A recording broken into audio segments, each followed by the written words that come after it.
2020ல இந்த கம்பெனிஸோட CEOs, each of them a very famous company, world famous for its longevity, famous for its innovation.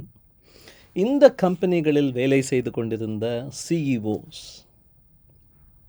in 2020 நம்ம என்னமோ the great resignation அப்படின்லாம் பேசுகிறோம்.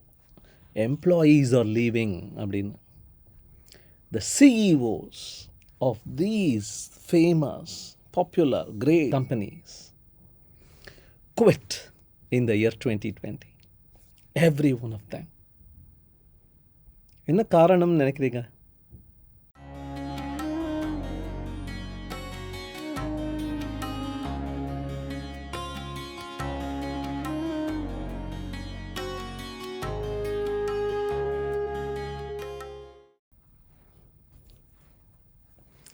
வணக்கம்.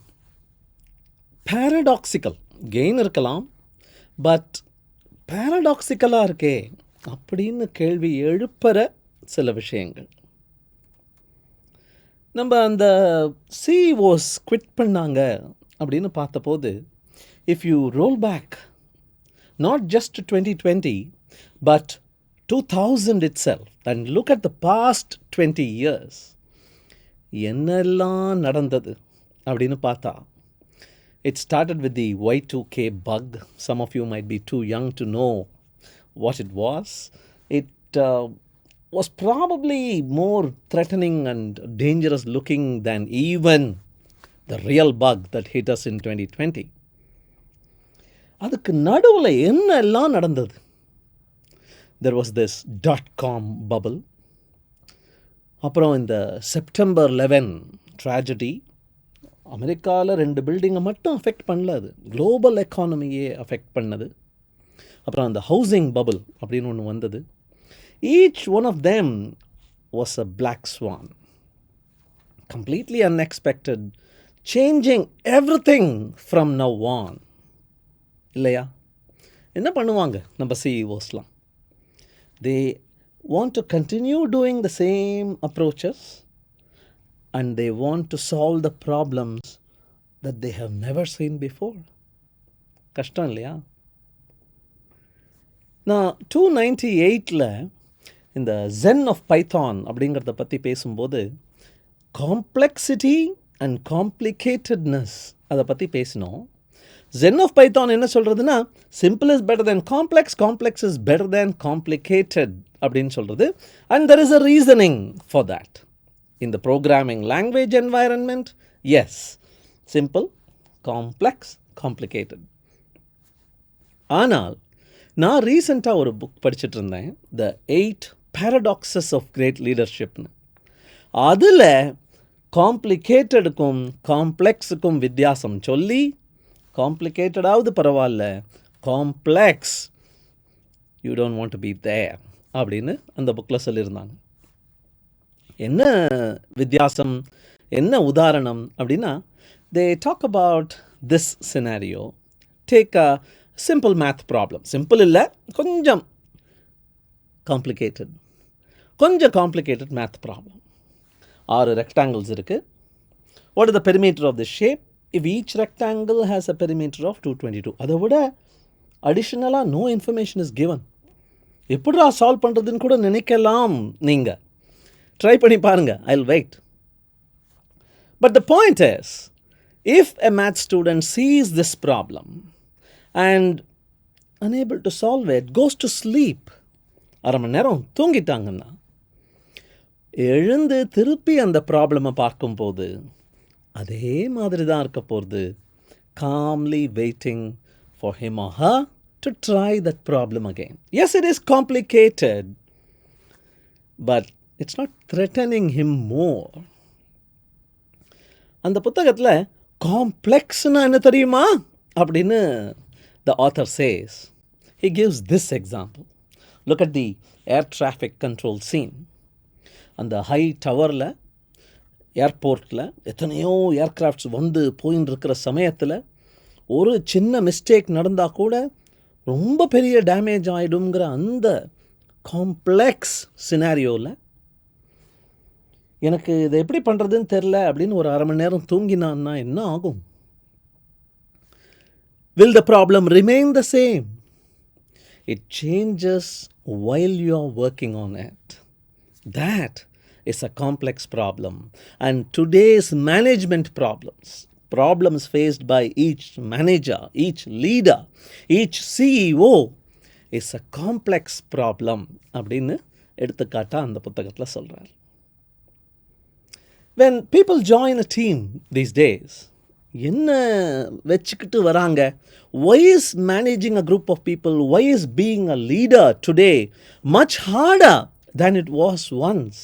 அப்படின்னா the author gives 5 reasons why. Reason number 1, நிறைய படிச்சுட்டு வராங்க. Once upon a time it was 1 degree and then it was work. That is where you learned. Today இந்த டிகிரி மோகம் கொஞ்சம் ஜாஸ்தியாக ஆரம்பிச்சிருக்கு. Higher education abroad, more letters after my name. So these days managers end up managing people who are more educated formally than them. Experience இவங்களுக்கு ஜாஸ்தி, உலக ஞானம் இவங்களுக்கு ஜாஸ்தி.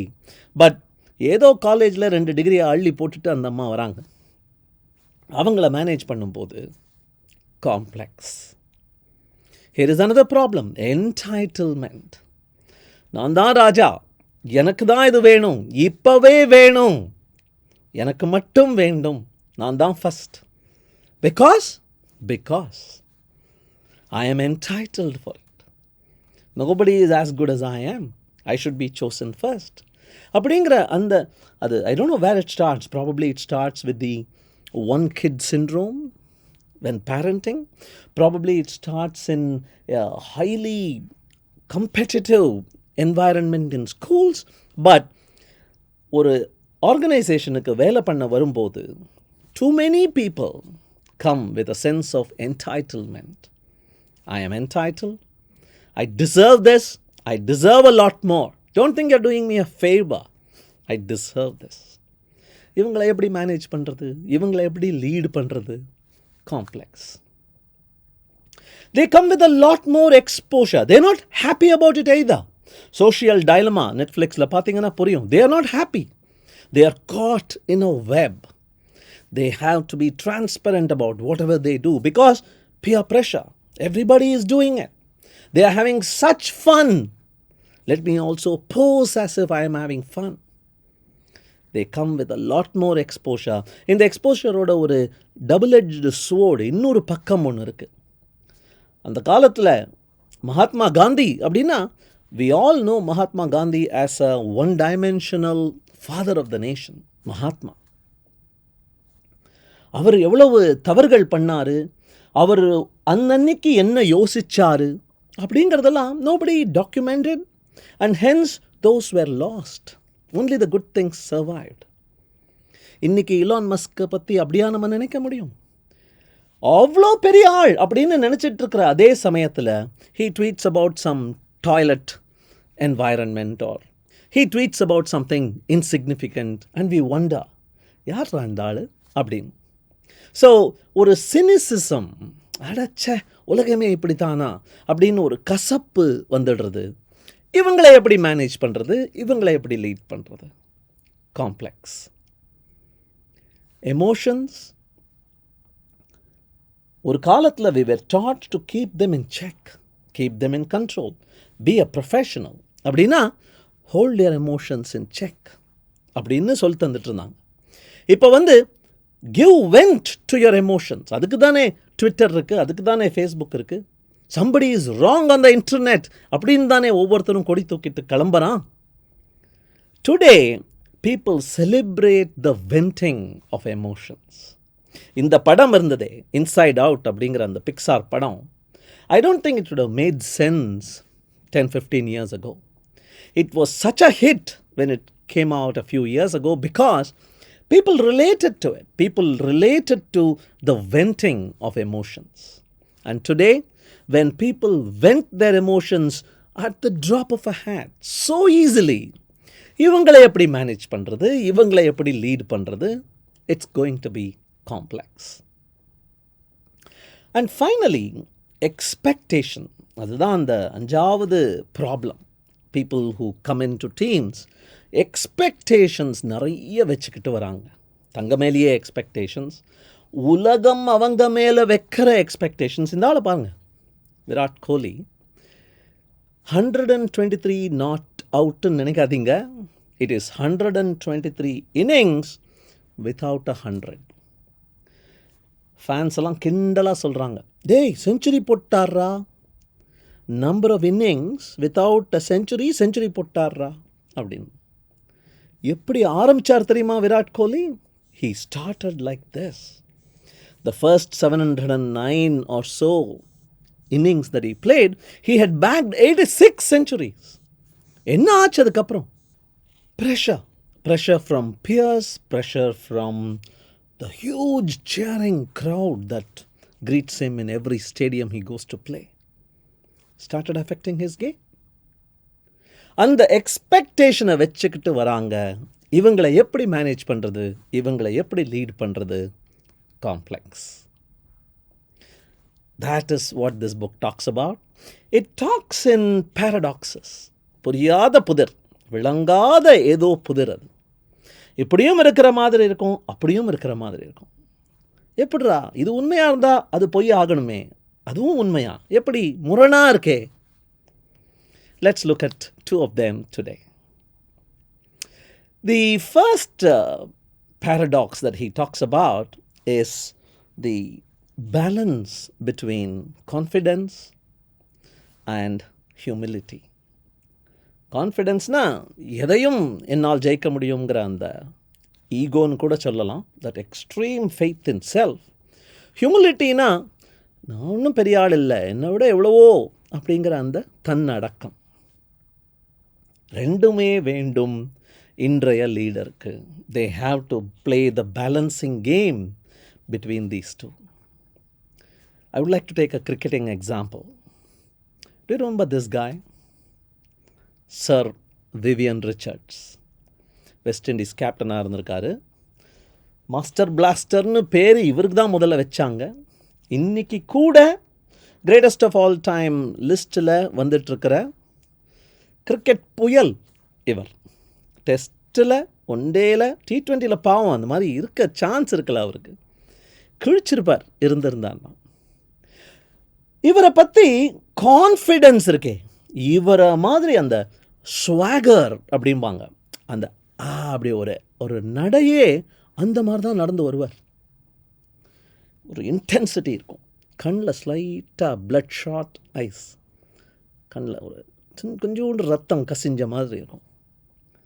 Beads of sweat, pearls of sweat standing on his forehead. அங்கே வந்து நின்னார்னா, okay I have come, what can you do, come and get me அப்படின்னு சொல்கிற மாதிரி இருக்குமா. கோராலெல்லாம் படித்து பார்த்தீங்கன்னா மற்றவங்கெல்லாம் ப்ளே பண்ணாங்க. This guy destroyed bowling, bowlers shit in their pants அப்படின்லாம் சொல்லியிருக்காங்க. Really too good. And much of that great play making came from his confidence, his faith in himself. அது மட்டும் இல்லை, தன்னை தாண்டி அவர் பிளாக் கம்யூனிட்டிக்கு உதவுற மாதிரி நினச்சிக்கிட்டார். I am a black cricketer and I am playing for black upliftment. அப்படி போயிட்டார். ஏன்னா வேற எங்கேயும் பிளாக்ஸ் இருக்கல கிரிக்கெட்டில் அந்த காலத்தில்.